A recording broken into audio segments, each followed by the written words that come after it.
Olá, seja bem-vindo ao Alimentos na Mira. Eu sou o professor Rodrigo Petros, do Departamento de Engenharia de Alimentos da Universidade de São Paulo, criador desse canal. Hoje eu vou conversar com uma das principais referências em engenharia de alimentos do Brasil, que é também uma importantíssima autoridade em processamento térmico de alimentos. Eu terei o privilégio de conversar com o doutor Alfredo Vitali. O doutor Alfredo foi pesquisador do Instituto de Tecnologia de Alimentos de Campinas durante várias décadas e criou, há algum tempo, uma empresa de consultoria que deu origem à marca Black Box Openers. Vitali, seja muito bem-vindo ao Alimentos na Mira. Os ouvintes do canal estavam ansiosos pela sua participação. Muito obrigado por reservar um tempinho para conversar conosco. Boa noite, Petros. Um prazer estar aqui com você nesse canal que tem uma divulgação muito boa, né? E agradeço também pelas palavras gentis aí da autoridade. A gente trabalha, isso daí é fruto de escola da vida. Como você disse, eu trabalhei no Itaú, foram 39 anos de trabalho e, ao me aposentar, eu abri a empresa justamente para não ficar aí fora da área, porque havia uma demanda realmente de trabalho para continuidade. Então, essa é a razão do que nós estamos aí. A BBO deve estar por volta de 5 anos de vida e andando, graças a Deus. Bom, claro que eu não poderia perder a oportunidade de aproveitar ao máximo a sua expertise. Você poderia contar em linhas gerais quais são as principais etapas que norteiam o delineamento de parâmetros de tratamento térmico de alimentos? O tratamento térmico de alimentos, ele está baseado em algumas premissas e, claro, o objetivo do tratamento térmico é a destruição de micro-organismos. O que nós temos que ter é que micro-organismos crescem em diversas situações de pH, de atividade de água, e os alimentos também, obviamente, são ambientes com essa atividade de água e pH. Então, a primeira coisa é casar essas duas coisas. Qual é a classificação do alimento e qual o micro-organismo vai crescer lá, que ele será o nosso alvo. Então, às vezes, a gente fica procurando destruir algum micro-organismo que ele está inibido naquela condição. Então, não adianta. Por exemplo, eu quero... existe esporo de Clostridium botulinum em suco de laranja? Pode causar botulismo? Não, né? Mas a pessoa, se é uma pessoa que não está envolvida com a história, fala, não, eu tenho que esterilizar suco de laranja para destruir esporos de Clostridium botulinum. Por que não esteriliza? Porque a gente sabe que ele está inibido por um pH baixo. Houve um caso interessante também de um trabalho onde era uma base de cacau concentrada com atividade de água abaixo de 0,85 e pH, obviamente, acima por volta de 6. Então, acima de 6 é low acid food. Mas não é porque tem 2 parâmetros, né? Tem que estar também acima de atividade de água 0,85. Como estava abaixo, também, nessa atividade de água, esporos de Clostridium botulinum estão inativados, por falta de água disponível. Então, não tem que esterilizar, mas foi um pau, porque o pH é alto, então tem que esterilizar. E aí o consultor ficou de um lado, assim, chega num momento que, ok, procura outro, porque o meu negócio aqui é esse. Mas então são coisas desse tipo, assim, eu acho que o fundamento é entender o alimento, entender quais são os micro-organismos. E aí a gente definiu o processo térmico para esse produto e sempre objetivando também a qualidade, né? Então, a questão de, às vezes, minimizar o dano térmico, como, por exemplo, quiser fazer uma ervilha enlatada, eu quero ter lá o mais próximo do verde possível, né, do fresco. Agora, se eu quero fazer feijoada, gente, esquece que o micro-organismo está lá. Eu quero é cozinhar o feijão, as carnes, tudo. E então, geralmente, o tratamento térmico é muito além, que foi até a alma do micro-organismo, já morreu.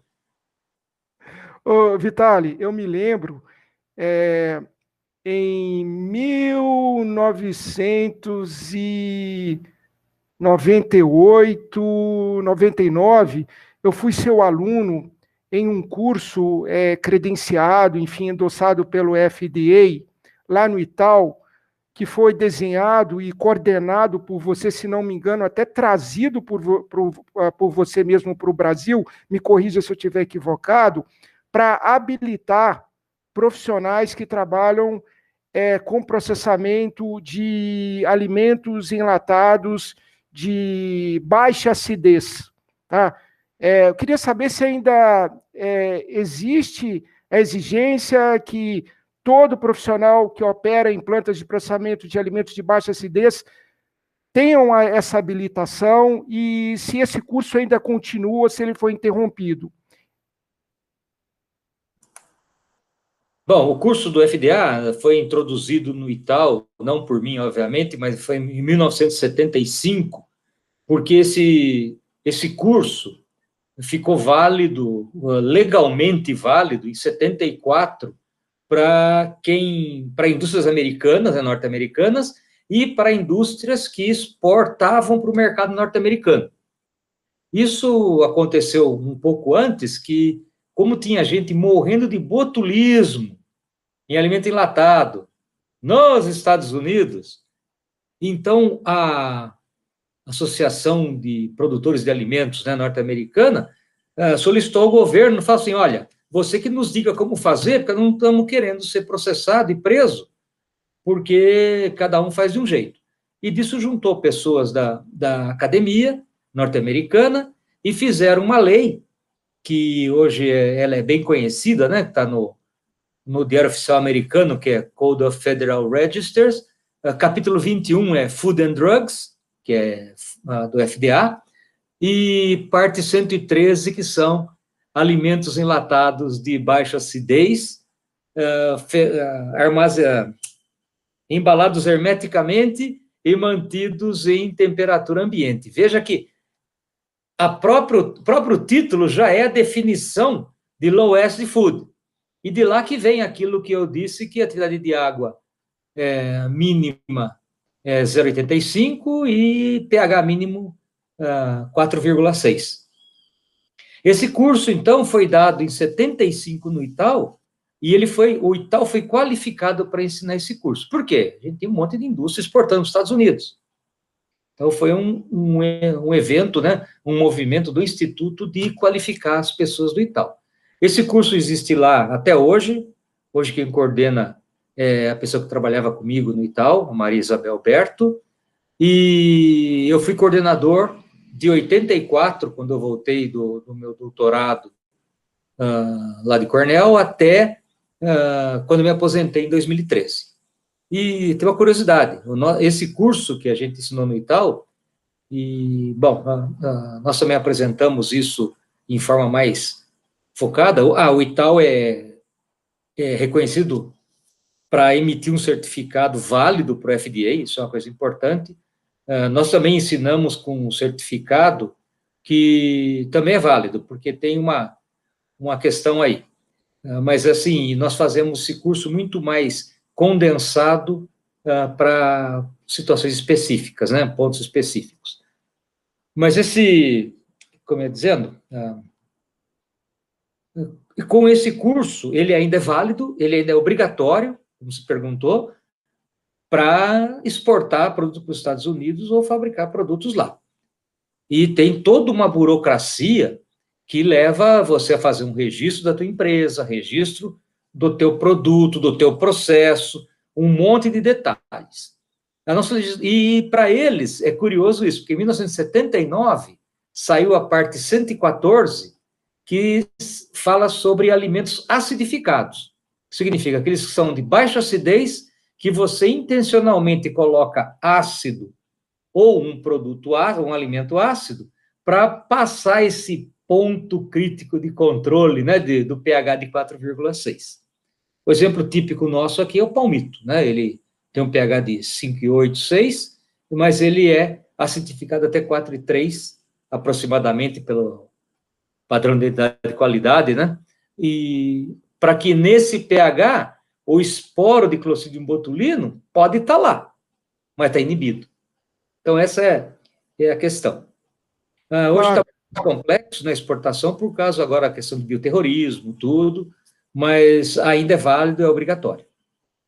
Ok. Estou vendo que você tá com uma camisa aí interessante, né? Escrito Engenharia Termodinâmica, a programação, é isso? Programação e café, é isso? E vi que você ensaiou também, você falou que ia fazer uma demonstração aí da termodinâmica para a gente. Eu fiquei curioso. Nós vamos falar da termodinâmica e do brinquedinho, mas um pouco mais para frente. Eu queria falar um pouco sobre o que está aqui, né? Engenharia termodinâmica, programação e café. Eu atuei a minha vida inteira numa área bem de engenharia básica, aquela coisa que é o terror dos alunos, né, na faculdade, que não no FISEA, né? Não, é diferente. Mas fenômenos de transporte, operações unitárias, né? Termodinâmica, e que, no fundo, não é um bicho de sete cabeças, né? Ele tem pelo menos umas 4 só, não 7. A termodinâmica, eu sempre gosto de colocar isso daí, porque ela é o que define tudo que acontece no mundo e na nossa vida. A termodinâmica nada mais é do que a interpretação pelos humanos dos fenômenos que ocorrem na natureza. E tem aquelas 4, né, princípios básicos da termodinâmica, e, né, não vou falar todos aqui, mas tem um deles que é fundamental e que ele se aplica a tudo, que é, assim, todo sistema tende a um equilíbrio. Bom, se ele tende a um equilíbrio, eu tenho agora que interpretar essa frase, né? Agora tenho que fazer uma análise da frase. Se o sistema tende a um equilíbrio, é porque ele não está em equilíbrio. Opa, primeira coisa importante, né? Ele não está em equilíbrio. Então, ele só vai se movimentar se tiver diferença de potencial. Gente, a gente aprendeu isso, né? Mas a natureza diz para nós, olha, a chuva nunca vai de baixo para cima.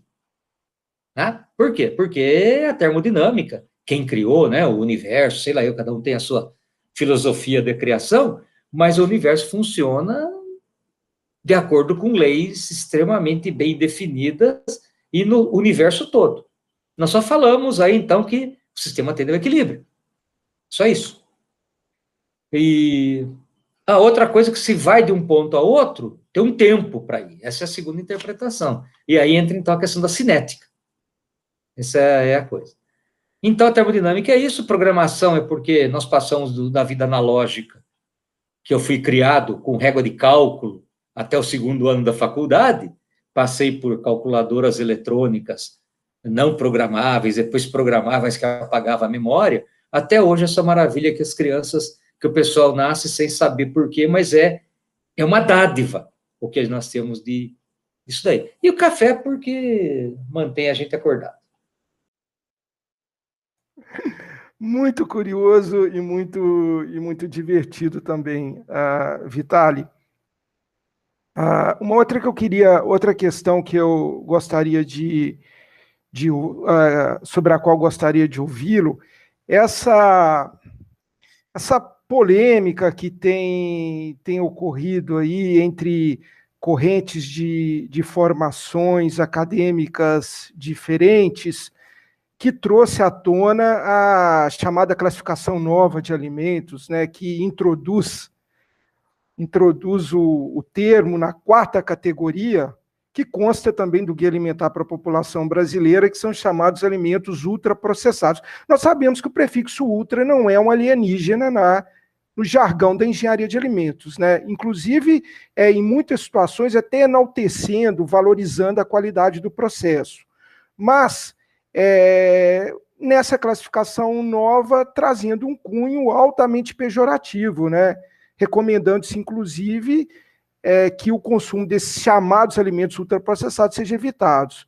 Então, eu gostaria de ouvir uma breve análise sua acerca desse tema que tem gerado tanta controvérsia e, de certa forma, até um embate entre a área de epidemiologia, entre a área de nutrição e a engenharia de alimentos. Assim como existe, né, essa palavra ultra, criada por pessoas que eu vou agora definir também, já que é meio pejorativo, né, e é completamente fora de sentido a questão do ultraprocessado, da definição como ele é feita, eu também acho que existem ultra-ignorantes. E isso é um ponto a ser também analisado. Por que você teve uma entrevista com a gerente geral da qualidade, se não me engano, da Unilever? É a Fernanda Martins. Fernanda Martins. E que ela definiu claramente e brilhantemente a questão desse imbróglio, dessa confusão, né, desse ninho de rato, desse prato de espaguete, da confusão toda, que é o seguinte, gente, se tem o sufixo lá, sufixo? Prefixo. Não, o sufixo. O sufixo. Processado. Tá, ok. Significa processo.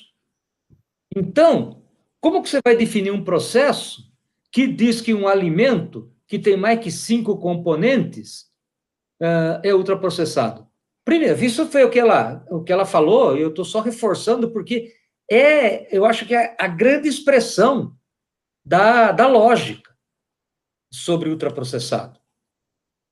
Entendeu? Então, não dá para falar que o alimento que tem 5 constituintes é ultraprocessado.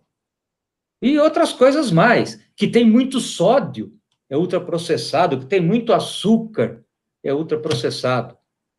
Gente, processo é processo, formulação é formulação, nutrição é nutrição.